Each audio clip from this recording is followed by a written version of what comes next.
Streetz is watching Shade 4-5 on time for DJ Drama. Don Cannon, Iceberg, Sarah Vivant, and of course TC. I am the most energetic entertainer, Manny Supreme. Make sure you guys are listening to us each and every Friday, 8 to 10 p.m. exclusively on Shade 45. And then on Saturdays again at 12 midnight. This is another episode of Who to Watch For. And today I have a very exciting artist, new artist. She's coming with a lot of pop, but hip hop. Ladies and gentlemen, the one and only Xaiolan is in the building. Hi.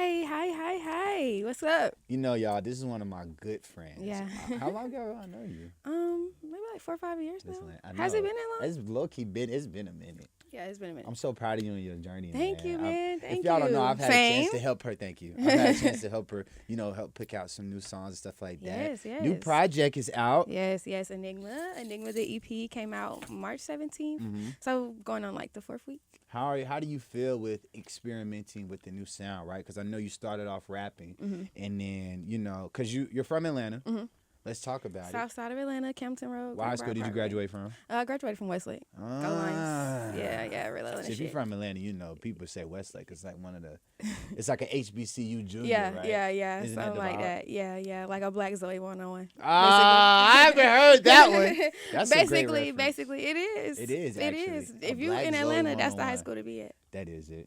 It's so many people that stem there, creatively, right? Mm-hmm. Like musical talent, and then, of course, like on the sports end, of course, you got Cam Newton, the list goes on.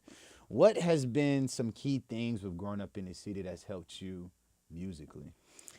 Well, before I even went to Westlake, I went to Grady High School. So I went to school with like OMG girls and stuff like that. That's crazy. So I got to see they had pink and purple hair and stuff like that. So I got to see people just taking that leap. And then they went on tour with like Miles Behavior. So all that really like let me know like, okay, cool. Like you can really do this stuff, like rubbing shoulders with people who going to do stuff that really give you like inspiration to just. That's hard. No, it's not that hard to achieve. What was some of the first, because I know you've, growing up in Atlanta, you run into everybody. It's like running into Lil Baby is like an everyday thing at the gas station, right? Yeah. Who were like some early people growing up that are like somewhat notable now, or like, have those, or has like some notoriety that you've like rubbed shoulders with? Like you said, OMG, I did not know you went to high school with OMG. Yeah, I did go to high school with the OMG girls. They was a bit older than me, but so I never met them for real. Yeah. But I got to see them like in the hallways and stuff. And I'm actually like, I don't want to say that's my cousin, but Andre 3000,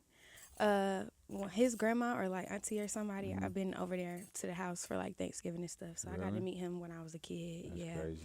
Yeah. What was that experience like? He never comes. He was cool. He wasn't acting like Andre 3000 in the house. Like, really? Yeah, he was just chilling, like playing with the kids and playing cards and seeing with his family and stuff like that. So a regular black yeah, man, just a regular black man on his family shit. That's so fine. that was real cool to see that, like, he not like too cool to speak and stuff. And him and my mom, like, I guess they knew each other from way back when. So yeah, it was cool to see. And that's like somebody who like a lot of people just don't meet every day. So. Yeah. And it's like when I see people see him, it's like, and I actually just got a Supreme shirt. The Supreme collab that dropped. I've been looking for that shirt for the longest. Shout out to Hype in the city, man. But when I always see people with pictures with him, like, it's like random stuff on Twitter. Yeah. It's like, is that Andre? It's like a rare goddamn frog. It's like an episode of Atlanta when you see him for real. Right.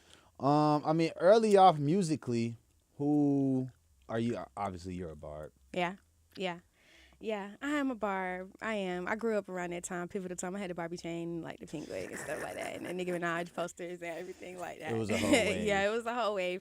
But I also really like, I grew up on a lot of Lil' Kim too. My dad had like an iPod full of like old music, so I knew about all of those people like Foxy Brown. I knew about Jackie O and people like that very early on, and I knew about like a lot of men rappers too, like Jay-Z, Lupe Fiasco, people like that. So I always kind of grew up just knowing a little bit about everything that was a little ahead of my time. That's hard. But Nicki, like, as far as artists I grew up on, yeah. What do you feel like made Nicki? I like to ask, female artists this because everybody likes Nicki for a specific reason, whether it was like her lyricism or her image or, the sex appeal, if I'm asking a nigga. You know what I'm saying? But it's like, what was it about Nicki that was just like, boom, I like that, what you did. I'm about to implement this in my career.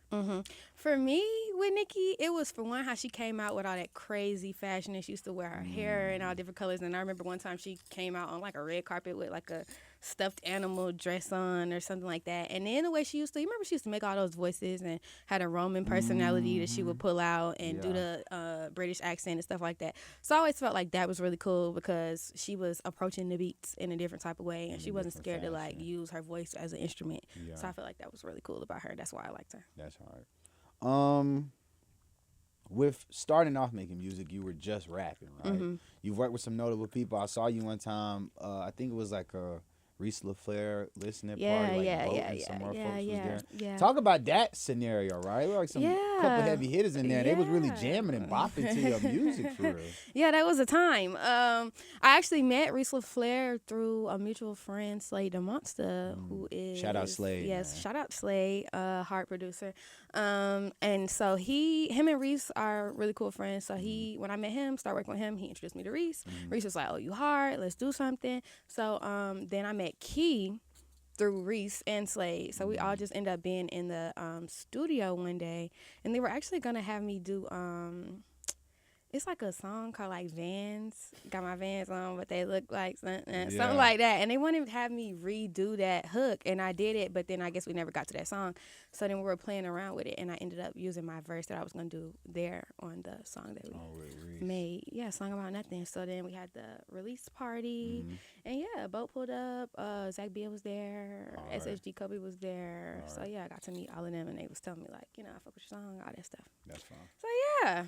Now, like, with Enigma, that's a complete different sound from, like, a lot of my favorite stuff from you is on SoundCloud, like when you remixed the Jump Off, you feel me? And you was popping in. You had songs like Andre Drummond. Speaking of Andre Drummond, right? Yeah. So not a lot of artists, especially coming up, that's having professional NBA players of an older age, DMing you like, "Yo, shorty." Talk about that. I was 18. Right? How was that? When you dropped, so boom, I saw the snippet like a million times. I don't remember what year of college this was, but I was just like, damn. I think that's when I really knew you started making music. Yeah, it was freshman year for sure when I dropped that snippet. Yeah, hell yeah. I don't even remember how that song came about. I think I was just like on some fun shit, and I was just kind of like, what's the most outlandish thing that I could say? And I was just heard the beat. Dun, dun, dun, dun. I want a grown ass man. Andre Drummond. And so when he DM'd you, where was you at it? Like, I was in the house actually by myself. Like, I remember Slade tagged me like on the Instagram story, like how you just repost somebody's stuff. And a couple minutes later, I'm getting a DM request, and it was Andre Drummond. And I looked, I'm like, and it was like the real Andre Drummond with the blue check. And I clicked on the page. It was like his page with the 1 million followers and all that. He sent me like he was like, "Yo," with the fire emoji. And I was like, that's hard. Yeah. And then I got his number and everything because he rap. So that is right. He rap. I'm like, Andre, like, what's up? Let's go. Hell yeah. So I text him, and then I actually lost his number. So I never end up texting him because I was like, I'm not finna goddamn text. Well, Mr. Drummond, if you see this. Yeah, Mr. Drummond, if you see this, it was my fault. Like, you just intimidated me a little bit. But nah, reach back out for sure. I still got the open verse for you. But nah, he wanted to get on it and everything like that. But, divine timing, man. Right. I never end up putting a song out, actually. Bro, I just remember seeing, like, the Triller literally everywhere. And I'm like, bro, like, I make music? I'm like, yo, this shit banging, too. A lot of people did not know before that. Like, but that's when I literally found out. Freshman year. That's insane. Now, your new sound, right, is like it has a nice mellow but pop tone, but then you're like really talking about representing yourself as a woman and saying, fuck these men, I don't need them. But then you're also like, but it's okay to cry, right? That's what Enigma gave me as a feeling, right? Yeah. If I was a girl. Right? I mean, how did you find this new sound? And then like, what were some like musical references of like current pop artists that you kind of look to for direction? Yeah. Okay. Cool. So, I took a break for a long time making music to like find that sound. Like, I just remember going through a phase where I was just like getting tired of. I felt like I had kind of reached a plateau, a peak or something like that for what I was doing. And I was like, okay, like I'm getting to a point where I want to try something else. So I was trying to get to like funk. I was trying funk styles, like going back to like Anita Baker, Ring My Bell, stuff like that. And I wanted to recreate that sound.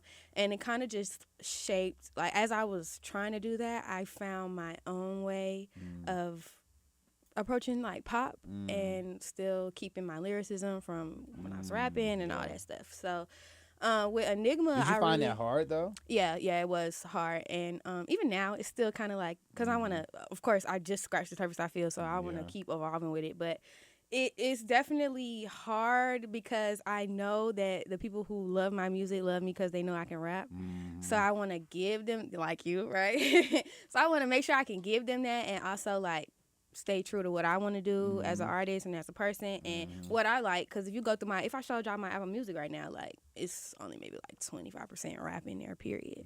Everything else is like all other genres, who name it, like metal, rock, fucking pop, old school, doo-wop shit, right, jazz. So as a person who loves everything, I kind of am in a space where I'm trying to find a way to fuse it all together. So it's not hard as much as it is challenging in a fun way. Like I look forward to it. That's what I needed. I felt like in my career as an artist was a challenge. So I found it. That's hard. Definitely.